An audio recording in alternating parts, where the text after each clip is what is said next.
بسم اللہ الرحمن الرحیم۔ السلام علیکم۔ زبان سے معاف کر دینے میں وقت نہیں لگتا، مگر دل سے معاف کرنے میں عمریں بیت جاتی ہیں۔ ذرا سوچ سمجھ کے زبان کا استعمال کیا کریں۔ دل کی عدالت سے ہر کوئی اتنی جلدی باعزت بری نہیں ہوتا۔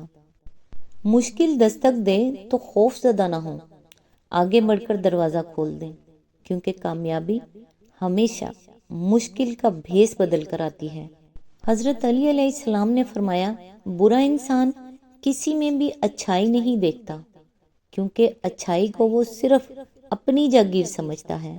حضرت علی علیہ السلام نے فرمایا، یہ زندگی 2 دن کی ہے، ایک دن تمہارے حق میں اور دوسرے دن تمہارے مخالف۔ جس دن تمہارے حق میں ہو اس دن غرور مت کرنا، اور جس دن تمہارے مخالف ہو اس دن صبر کرنا۔ اللہ تعالیٰ ہمیں نیک باتیں سمجھنے اور سمجھ کر ان پر عمل کرنے کی توفیق دے، آمین۔ آج انشاءاللہ سورہ الاحزاب کی آیت نمبر 37 کی تفسیر، جہاں سے پچھلا سلسلہ ٹوٹا تھا، آج انشاءاللہ پھر سے وہیں سے سٹارٹ کرتے ہیں۔ اعوذ باللہ من الشیطان الرجیم، بسم اللہ الرحمن الرحیم۔ پچھلی ویڈیو ہم نے یہاں تک بیان کی تھی کہ لوگوں گواہ رہیں، آج سے زید میرا بیٹا ہے۔ آگے یہاں سے سٹارٹ ہوتا ہے، یہ مجھ سے وراثت پائے گا اور میں اس سے۔ اسی بنا پر لوگ ان کو زید بن محمد کہنے لگے۔ یہ سب واقعات نبوت سے پہلے کے ہیں۔ پھر جب نبی صلی اللہ علیہ وآلہ وسلم اللہ تعالیٰ کی طرف سے منصب نبوت پر سرفراز ہوئے تو 4 ہستیاں ایسی تھیں جنہوں نے ایک لمحہ شک و تردد کیے بغیر آپ صلی اللہ علیہ وآلہ وسلم سے نبوت کا دعویٰ سنتے ہی اسے تسلیم کر لیا۔ ایک حضرت خدیجہ، دوسرے حضرت زید، تیسرے حضرت علی اور چوتھے حضرت ابو بکر۔ اس وقت حضرت زید کی عمر 30 سال تھی اور ان کو حضور صلی اللہ علیہ وآلہ وسلم کی خدمت میں رہتے ہوئے 15 سال گزر چکے تھے۔ ہجرت کے بعد 4 ہجری میں نبی صلی اللہ علیہ وآلہ وسلم نے اپنی پھوپھی زاد بہن حضرت زینب سے ان کا نکاح کر دیا، اپنی طرف سے ان کا مہر ادا کیا اور گھر بسانے کے لیے ان کو ضروری سامان عنایت فرمایا۔ یہی حالات ہیں جن کی طرف اللہ تعالیٰ ان الفاظ میں اشارہ فرما رہا ہے کہ جس پر اللہ نے اور تم نے احسان کیا تھا۔ آیت میں لفظ ہے اللہ سے ڈر۔ یہ اس وقت کی بات ہے جب حضرت زید سے حضرت زینب کے تعلقات انتہائی کشیدہ ہو چکے تھے اور انہوں نے بار بار شکایات پیش کرنے کے بعد آخرکار نبی صلی اللہ علیہ وآلہ وسلم کی خدمت میں عرض کیا تھا کہ میں ان کو طلاق دینا چاہتا ہوں۔ حضرت زینب نے اگرچہ اللہ اور اس کے رسول کا حکم مان کر ان کے نکاح میں جانا قبول کر لیا تھا، لیکن وہ اپنے دل سے اس احساس کو کسی طرح نہ مٹا سکیں کہ زید ایک آزاد کردہ غلام ہے، ان کے اپنے خاندان کے پروردہ ہیں اور وہ عرب کے شریف ترین گھرانے کی بیٹی ہونے کے باوجود اس کم تر درجے کے آدمی سے بیاہی گئی ہیں۔ اس احساس کی وجہ سے ازدواجی زندگی میں انہوں نے کبھی حضرت زید کو اپنے برابر کا نہ سمجھا اور اسی وجہ سے دونوں کے درمیان تلخیاں بڑھتی چلی گئیں۔ 1 سال سے کچھ ہی زیادہ مدت گزری تھی کہ نوبت طلاق تک پہنچ گئی۔ آیت میں لفظ ہے تم اس سے ڈرو۔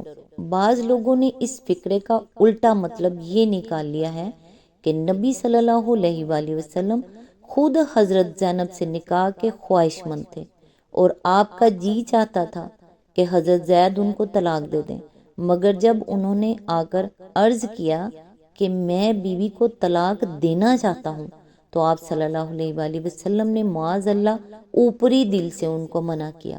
اس پر اللہ تعالیٰ فرما رہا ہے کہ تم دل میں وہ بات چھپا رہے تھے جسے اللہ ظاہر کرنا چاہتا تھا، حالانکہ اصل بات اس کے بالکل برعکس ہے۔ اگر اس سورہ کی آیات نمبر 1، 2، 3 اور 7 کے ساتھ ملا کر یہ فقرہ پڑھا جائے تو صاف محسوس ہوتا ہے کہ جس زمانے میں حضرت زید اور ان کی اہلیہ کے درمیان تلخی بڑھتی چلی جا رہی تھی، اسی زمانے میں اللہ تعالیٰ نبی صلی اللہ علیہ وآلہ وسلم کو یہ اشارہ کر چکے تھے کہ زید جب اپنی بیوی کو طلاق دیں تو ان کی متعلقہ خاتون سے آپ کو نکاح کرنا ہوگا۔ لیکن چونکہ حضور صلی اللہ علیہ وآلہ وسلم جانتے تھے کہ عرب کی اس سوسائٹی میں منہ بولے بیٹے کی متعلقہ سے نکاح کرنا کیا معنی رکھتا ہے، اور وہ بھی عین اس حالت میں جبکہ مٹھی بھر مسلمانوں کے سوا باقی سارا عرب آپ صلی اللہ علیہ وآلہ وسلم کے خلاف پہلے ہی خار کھائے بیٹھا تھا۔ اس لیے آپ اس شدید آزمائش میں پڑنے سے ہچکچا رہے تھے۔ اسی بنا پر جب حضرت زید نے بیوی کو طلاق دینے کا ارادہ ظاہر کیا تو حضور صلی اللہ علیہ وآلہ وسلم نے ان سے فرمایا کہ اللہ سے ڈرو اور اپنی بیوی کو طلاق نہ دو۔ آپ کا منشا یہ تھا کہ یہ شخص طلاق نہ دے تو میں اس بلا میں پڑنے سے بچ جاؤں، اور نہ اس کے طلاق دے دینے کی صورت میں مجھے حکم کی تعمیل کرنی ہوگی اور پھر مجھ پر وہ کیچڑ اچھالی جائے گی کہ پناہ خدا مگر اللہ تعالیٰ اپنے نبی صلی اللہ علیہ وآلہ وسلم کو اولو العزمی اور رضا بقضا کے جس بلند مرتبے پر دیکھنا چاہتا تھا، اس کے لحاظ سے حضور صلی اللہ علیہ وآلہ وسلم کی یہ بات اس کو فروتر نظر آئی کہ آپ نے قصداً زید کو طلاق سے روکا تاکہ آپ اس کام سے بچ جائیں جس میں آپ کو بدنامی کا اندیشہ تھا۔ حالانکہ اللہ ایک بڑی مصلحت کی خاطر وہ کام آپ سے لینا چاہتا تھا۔ تم لوگوں سے ڈر رہے تھے، حالانکہ اللہ اس کا زیادہ حقدار ہے کہ تم اس سے ڈرو، کہ الفاظ صاف صاف اسی مضمون کی طرف اشارہ کر رہے ہیں۔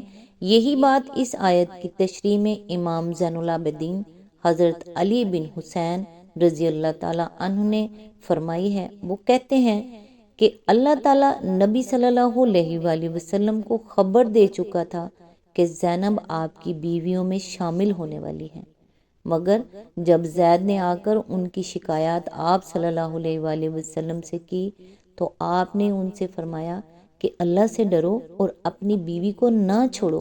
اس پر اللہ تعالیٰ نے فرمایا کہ میں تمہیں پہلے خبر دے چکا تھا کہ میں تمہارا نکاح زینب سے کرنے والا ہوں۔ تم زید سے یہ بات کہتے وقت اس بات کو چھپا رہے تھے جسے اللہ ظاہر کرنے والا تھا۔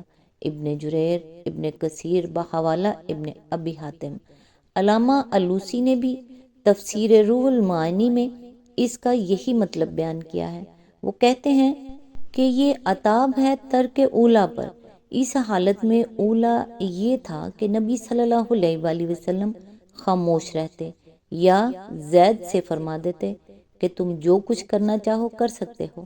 عتاب کا ماحصل یہ ہے کہ تم نے زید سے یہ کیوں کہا کہ اپنی بیوی کو نہ چھوڑو، حالانکہ میں تمہیں پہلے ہی بتا چکا تھا کہ زینب تمہاری بیویوں میں شامل ہوں گی۔ آیت میں لفظ ہے حاجت پوری کر چکا، یعنی جب زید نے اپنی بیوی کو طلاق دے دی اور ان کی عدت پوری ہو گئی۔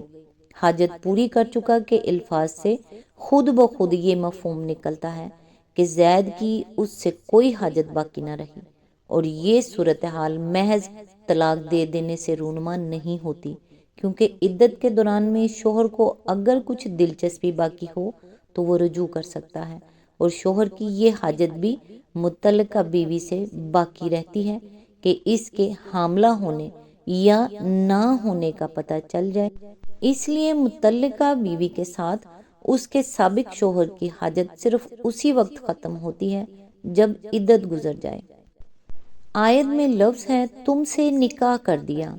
یہ الفاظ اس باب میں صریح ہیں کہ نبی صلی اللہ علیہ وآلہ وسلم نے یہ نکاح خود اپنے خواہش کی بنا پر نہیں بلکہ اللہ تعالیٰ کے حکم کی بنا پر کیا تھا۔